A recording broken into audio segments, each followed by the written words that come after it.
Assalamualaikum warahmatullahi wabarakatuh. Semoga kalian semuanya diberikan kesehatan, amin ya robbal alamin. Pada episode kali ini kita akan membahas tentang sejarah tentang presiden pertama RI, yaitu Insinyur Soekarno. Sosok Soekarno memiliki tempat tersendiri bagi masyarakat Indonesia dan memberikan banyak teladan bagi bangsa.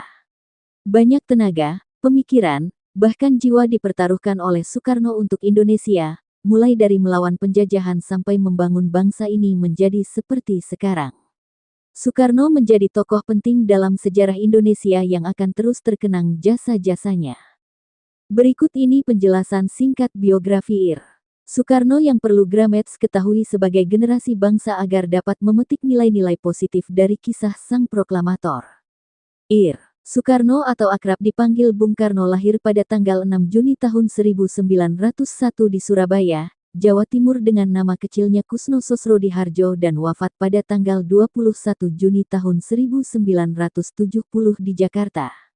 Bung Karno adalah anak dari pasangan Raden Sukemi Sosrodihardjo dan Ida Ayu Nyoman Rai. Karena sakit-sakitan, Soekarno kecil dirawat kakaknya bernama Raden Hardjodikromo di Tulungagung. Soekarno kembali tinggal dengan bapak dan ibunya pada 1909 di Mojokerto. Di Mojokerto itulah sang ayah ditugaskan sebagai kepala Irste Inlandse School dan Soekarno pun sekolah di tempat itu.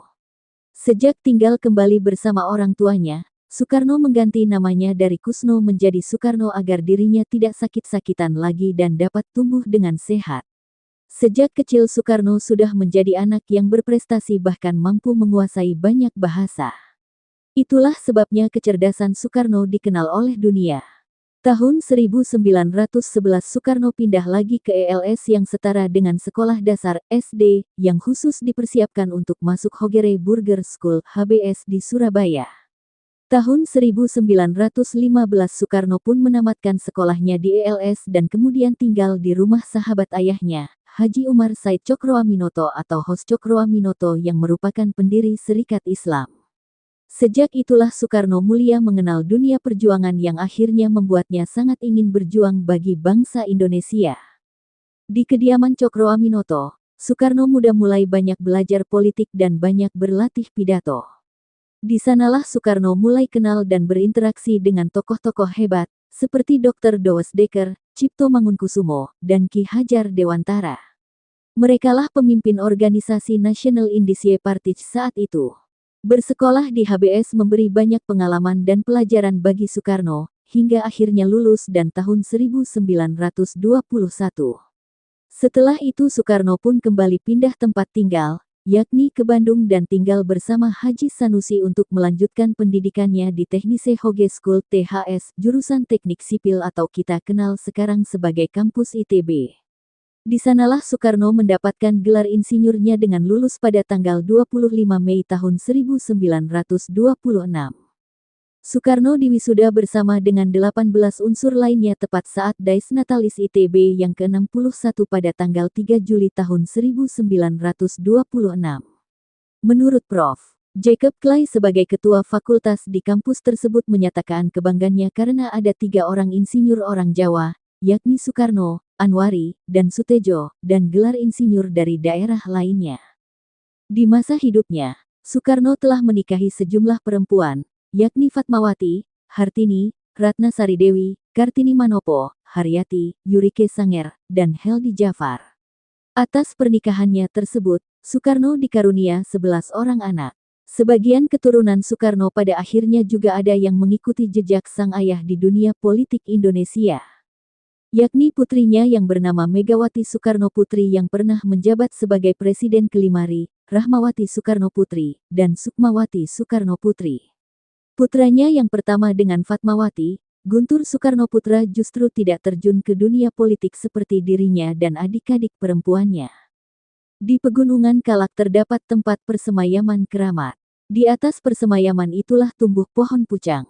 Penulis biografinya Bung Karno, penyambung lidah rakyat Indonesia, Cindy Adams berkata bahwa tongkat komando itu tidak memiliki daya sakti atau daya linui.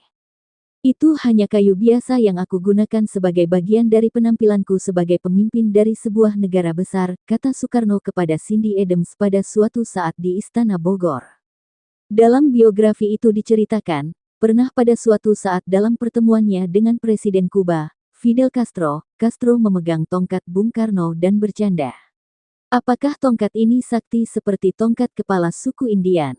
Soekarno hanya tertawa saja mendengar pertanyaan itu. Sayangnya, masyarakat begitu percaya bahwa tongkat Soekarno bukanlah sembarang tongkat, tapi tongkat sakti berisi keris pusaka ampuh. Apalagi ketika peristiwa di mana Soekarno ditembak dari jarak dekat saat salat Idul Adha. Tembakan itu meleset dan inilah yang membuat heboh. Bagaimana bisa penembaknya yang seorang jago perang terlatih, menembak dari jarak hanya 5 meter, tetapi tidak kena. Di saat sidang pengadilan penembak Soekarno, sebuah pertanyaan tak terjawab. Apa yang dilihat penembak saat itu adalah Soekarno membelah diri menjadi dua. Keadaan inilah yang membuat bingung si penembak hingga akhirnya peluru jauh meleset tanpa mengenai Bung Karno. Demikianlah kisah sejarah tentang Presiden pertama Ri Insinyur Soekarno dan apabila ada kesalahan untuk penyampaian mohon untuk dimaafkan. Sampai jumpa di episode berikutnya. Kita bahas apa lagi ya? Komen di kolom komentar. Wassalamualaikum warahmatullahi wabarakatuh.